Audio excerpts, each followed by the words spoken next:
வணக்கம் டீச்சர்ஸ், எல்லாரும் நல்லா இருக்கீங்கன்னு நினைக்கிறேன். நானுமே ரொம்பவுமே நல்லா இருக்காங்க. நம்மளோட சேனல்ல தொடர்ந்து பார்த்துட்டு வர எல்லாருக்கும் ரொம்பவுமே நன்றிங்க. நம்மளோட சேனல்ல டிஎன் டெட்டுக்கான ப்ரீவியஸ் இயர் கொஸ்டின்ஸ் பார்த்துட்டு இருக்கோம். அதே மாதிரி இங்கிலீஷ்க்கான இம்பார்ட்டன்ட் டாபிக்ஸ் பார்த்துட்டு இருக்கோம் இல்லையா? நம்மளோட சேனலோட பிளேலிஸ்ட்ல செக் பண்ணி பாருங்க. உங்களுக்கு ரிவிஷன் பண்றதுக்கு யூஸ்ஃபுல்லான வீடியோஸ் வந்து நம்ம நிறைய போட்டுட்டு இருக்கோம். இன்னைக்கு என்ன பார்க்க போறோம்னா, சோஷியல் சயின்ஸ்ல பயிற்சி வினாத்தாள் 2 தாங்க பார்க்க போறோம். அதாவது வந்து டெய்லியும் வந்துட்டு கொஸ்டின்ஸ் வந்து ப்ராக்டிஸ் செஷன் மாதிரி பார்க்கலாம் அப்படின்னு சொல்லியிருந்தோம் இல்லையா? அதுல இன்னைக்கு வந்து டே 2 தான் பார்க்க போறோம். இன்னைக்கு வந்து ஒரு 30 கொஸ்டின்ஸ் தாங்க நான் எடுத்துட்டு வந்திருக்கேன். ஏன்னா நம்ம ஃபர்ஸ்ட் வீடியோ போட்டிருக்கும் போது ஒரு சிஸ்டர் வந்துட்டு இங்கிலீஷ் மீடியம்லயும் சொல்லுங்க அப்படின்னு கேட்டிருந்தாங்க. ஸோ ரெண்டுமே நான் எடுத்துட்டு வரதுனால எனக்கு கொஞ்சம் டிலே ஆகுது டைம். அதுக்காக 30 கொஸ்டின்ஸ் வந்து இன்னைக்கு நான் எடுத்துட்டு வந்திருக்கேன். அதெல்லாம் என்னென்ன ப்ரீவியஸ் இயர் கொஸ்டின்ஸ்லாம் கூட இருக்கு. அது எல்லாமே இம்பார்ட்டன்ட் தான், நம்ம பார்க்கலாம். இதுல எத்தனை கொஸ்டினுக்கு உங்களுக்கு ஆன்சர் தெரியுது அப்படின்றத எனக்கு கமெண்ட் செக்ஷன்ல சொல்லுங்க, சரிங்களா? சரி, வாங்க வீடியோக்குள்ள போகலாம். ஃபர்ஸ்ட் கொஸ்டின் பாருங்க. ஆரியர்கள் எங்கிருந்து இந்தியாவிற்கு வந்தனர்? ஆரியர்கள் எங்கிருந்து இந்தியாவிற்கு வந்தனர் அப்படின்னா மத்திய ஆசியா, சரிங்களா? From where did Aryans came to Indiana? Central Asia. Central ஏஷியால இருந்து தான் ஆரியன்ஸ் வந்து இந்தியாக்குள்ள வந்தாங்க. அடுத்த கொஸ்டின் பாருங்க. சப்த சிந்து என்று அழைக்கப்பட்ட இடம் எதுனா பஞ்சாப். இது வந்து எதுலன்னா ரிக்வேதத்துல குறிப்பிட்டிருக்காங்க, சரிங்களா? ரிக்வேதத்துல சப்த அப்படின்னா என்னன்னா செவன் ஆறுகள், அதாவது 7 ரிவர்ஸ் வந்து ஒன்று கூடும் இடம் தான் வந்து சப்த சிந்து அப்படின்னு அழைக்கப்படுது. அது வந்து எந்த இடத்துல இருக்கிறதுன்னு சொல்றாங்கன்னா பஞ்சாப்ல இருக்கு அப்படின்னு சொல்லிட்டு சொல்றாங்க. வேர் இஸ் சப்த சிந்து லொகேட்டட்? பஞ்சாப், சரிங்களா? பஞ்சாப். அடுத்த கொஸ்டின் பாருங்க. சமண மதம் எத்தனை தீர்த்தங்கரர்களை மையமாக கொண்டது அப்படின்னு சொல்லிட்டு கேக்குறாங்க. சமண மதம் எத்தனை தீர்த்தங்கரர்களை மையமாக கொண்டதுன்னா எத்தனை பேர்னா 24 பேர். ஓகேங்களா? In Jainism how many Tirthankaras are there அப்படின்னு கேட்டாங்கன்னா 24. அதுல முதல் தீர்த்தங்கரர் யாருன்னா ரிஷபர் அப்படின்னு சொல்லிட்டு சொல்றாங்க. Name the first Tirthankarar. அவர் தான் யாருன்னா ரிஷபநாதர் அப்படின்னு சொல்லுவாங்க, ரிஷபர்னு சொல்லுவாங்க, பாத்துக்கோங்க. அடுத்து கடைசி தீர்த்தங்கரர், அதாவது 24வது தீர்த்தங்கரர் தான் யாருன்னா நம்மளுடைய மகாவீரர். ஹூ இஸ் லாஸ்ட் தீர்த்தங்கரர்னா மகாவீரர். மகாவீரர் தான் லாஸ்ட் தீர்த்தங்கரர். மகாவீரரின் இயற்பெயர் என்னன்னு கேட்டாங்கன்னா வர்தமானர், சரிங்களா? அதுக்கப்புறம் அவர் தவம்லாம் புரிஞ்சு அதுக்கப்புறம் தான் அவரை எல்லாரும் மகாவீரர் அப்படின்னு கூப்பிட ஆரம்பிச்சாங்க இல்லையா? அவருடைய இயற்பெயர் என்னன்னா Vardhamanar. What is the surname of Mahavirar அப்படின்னா வர்தமானா. அடுத்து மகாவீரர் எத்தனை ஆண்டுகள் தவத்திற்கு பின்னர் எல்லையற்ற அறிவை அடைந்தார்னா 12.5 ஆண்டுகள். இது இம்பார்ட்டன்டான ப்ரீவியஸ் இயர் கொஸ்டின்ல இது கேட்டிருந்தாங்க. டைரக்டா இப்படி கேட்கலனாலும் அவங்க கூற்று அந்த மாதிரி கொடுத்து இது சரியா தவறான்னு கேட்பாங்க. இங்கிலீஷ்ல பாருங்க. மகாவீரர் attained Tattva, the fundamental truth after how many years of aesthetic light of extreme penance அந்த தவம் இருக்கிறது கிட்டத்தட்ட 12.5 years. புத்தர் பிறந்த ஊர் எது அப்படின்னு பாத்தீங்கன்னா லும்பினி, நேபாளம். லும்பினின்ற இடத்துல அது நேபாளத்துல இருக்கு. Name the birth place of lord Buddha. Lumbini, Nepal. Buddhar எத்தனை ஆண்டுகள் தவம் இருந்தார்? மகாவீரர் மாதிரி புத்தரும் வந்து தவம் இருக்கிறாரு. எத்தனை ஆண்டுகள்னா 6 ஆண்டுகள். How many years did Buddha is in penance? 6 years, சரிங்களா? 6 years. அடுத்து பாருங்க.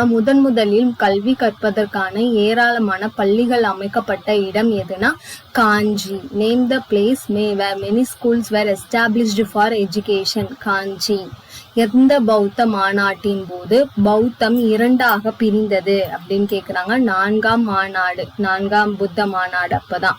During which Buddhist conference did Buddhism split into 2? அதோட 4th கான்ஃபரன்ஸ்லாம் புத்திசம் வந்து 2ஆ பிரிஞ்சதுன்னு சொல்லிட்டு சொல்றாங்க. அடுத்த கொஸ்டின் பார்க்கலாம், ஒரு நிமிஷம் இருங்க. அடுத்த கொஸ்டின் பாருங்க. ஆசியா நெடுஞ்சாலைகளில் மிக நீளமான நெடுஞ்சாலை எதுனா AH1, சரிங்களா? AH1, அது ஐ கிடையாது, AH1. The longest highway in Asia is AH1, அதாவது ஏசியன் ஹைவே 1. குப்த பேரரசில் மாவட்டங்களை நிர்வகித்தவர், அவருக்கு பேர் என்ன சொல்றாங்கன்னா விஷயபதி. Who administered the districts in Gupta period? ஒவ்வொரு பீரியட்லயும் ஒவ்வொரு ஊரு அந்த டிஸ்ட்ரிக்ட்ஸுக்கெல்லாம் ஒவ்வொரு பேர் வச்சு அழைச்சாங்க இல்லைங்களா? அந்த மாதிரி நம்ம இந்த குப்தர்கள் காலத்துல வந்து டிஸ்ட்ரிக்ட்ஸ் எல்லாம் அட்மினிஸ்டர் பண்ணவருக்கு வந்து பேர் என்னன்னா விஷயபதி. புவியின் மேல் பரப்பில் நிலம் மற்றும் நீரின் சதவீதம். இது இம்பார்ட்டன்டான கொஸ்டின்ங்க. இது இம்பார்ட்டன்டான கொஸ்டின். 25% வந்து நிலம், 71% வந்து வாட்டர்னால சூழப்பட்டிருக்கு, சரிங்களா? What is the percentage of land and water on earth surface? Land வந்து 29%, வாட்டர் வந்து 71%. சிந்து சமவெளி நாகரிகமானது என்ன நாகரிகம்னா அது வந்து ஒரு நகர நாகரிகம் அப்படின்னு சொல்லிட்டு சொல்றாங்க. Indus valley civilisation is Harappan civilisation. செம்பியன் என்னும் பட்டம் அரசர்களுடையது. அதாவது அரசர்கள் வந்து ஒரு பட்டத்தை வச்சிருப்பாங்க இல்லையா, அந்த மாதிரி சேரரா சோழரா பாண்டியரா அப்படி. இப்ப செம்பியன் வந்து பொதுவாக சோழர் அரசர்களை குறிக்கிற பட்டம் அப்படின்னு சொல்லிட்டு சொல்றாங்க. Which rulers has the nickname Sembiyan? Chola rulers. சரிங்களா. அடுத்த கொஸ்டின் பாருங்க. விழுப்புரத்தில் பாறை ஓவியங்கள் காணப்படும் இடம் எதுனா கீழ்வளை. இன் Villupuram where did you find the rock paintings அப்படின்னா கீழ்வளை. தாய்லாந்தின் நடனம் நான் ஆல்ரெடி சொல்லியிருக்கேன். ஒவ்வொரு ஊருக்கோ இல்லை ஒவ்வொரு டிஸ்ட்ரிக்ஸ்க்கும் வந்துட்டு டான்ஸ் ஃபார்ம் வந்து ரொம்பவுமே இம்பார்ட்டன்ட். அந்த மாதிரி தாய்லாந்துடைய நடனம் எதுன்னு சொல்றாங்கன்னா ராம்தாய். தாய்லாந்து டான்ஸ் ஃபார்ம் என்னது? ராம்தாய். புவிக்கு அருகில் வரக்கூடிய வால் நட்சத்திரத்தின் பேர் என்னன்னா ஹேலி. சரிங்களா. புவிக்கு அருகில் வரக்கூடிய வால் நட்சத்திரத்தின் பெயர் Halley. Name the comet which come close to earth. அது வந்து ஹேலி காமெட். அது எத்தனை வருஷத்துக்கு ஒரு தடவை வருமா? 76 இயர்ஸ்க்கு ஒன்ஸ் தான் எர்த்துக்கு பக்கத்துல வருமா. அடுத்து என்னன்னா பொறுத்துக்கு கொடுத்துருக்காங்க பௌத்த மாநாடுகள். அதாவது புத்திஸ்ட் கான்ஃபரன்ஸ் வந்து எங்கெங்க எப்பப்போ நடந்தது. ஃபர்ஸ்ட் மாநாடு வந்து ராஜகிருதம்ல நடந்தது. செகண்ட் மாநாடு வைஷாலில நடந்தது. மூன்றாவது மாநாடு பாடலிபுத்திரம். நான்காவது மாநாடு காஷ்மீர்ல நடந்தது. இங்கிலீஷ்ல பாருங்க. Match the following. இது வந்து Buddhist conference. First conference Rajagira, இது வந்து பீகார்ல இருக்கு. Second conference Vaishali Bihar. Third conference Pataliputra Bihar. Fourth conference காஷ்மீர்ல. மனிதனால் பழக்கப்படுத்தப்பட்ட முதல் விலங்கு எதுனா இது ரொம்ப இம்பார்ட்டன்ட்ங்க. First domesticated animal by man வந்து எது? டாக். அடுத்த கொஸ்டின் பார்க்கலாம். சிம்ம விஷ்ணுவின் காலத்தில் வாழ்ந்த சமஸ்கிருத அறிஞர் யாருன்னா Bharavi. Name the Sanskrit scholar who lived during the time of சிம்ம விஷ்ணு. சிம்ம விஷ்ணு காலத்துல வாழ்ந்த சான்ஸ்கிரிட் ஸ்காலர் யாருன்னா பாரவி. அரசியலமைப்பு சட்டம் எழுதுவதற்காக செலவிடப்பட்ட தொகை எவ்வளவுன்னா 64 லட்சம். How much amount spent on writing our Indian Constitution? நம்மளோட இந்தியன் கான்ஸ்டியூஷன் எழுதுறதுக்கு கிட்டத்தட்ட 64 லட்சங்கள் ஸ்பெண்ட் பண்ணிருக்காங்க.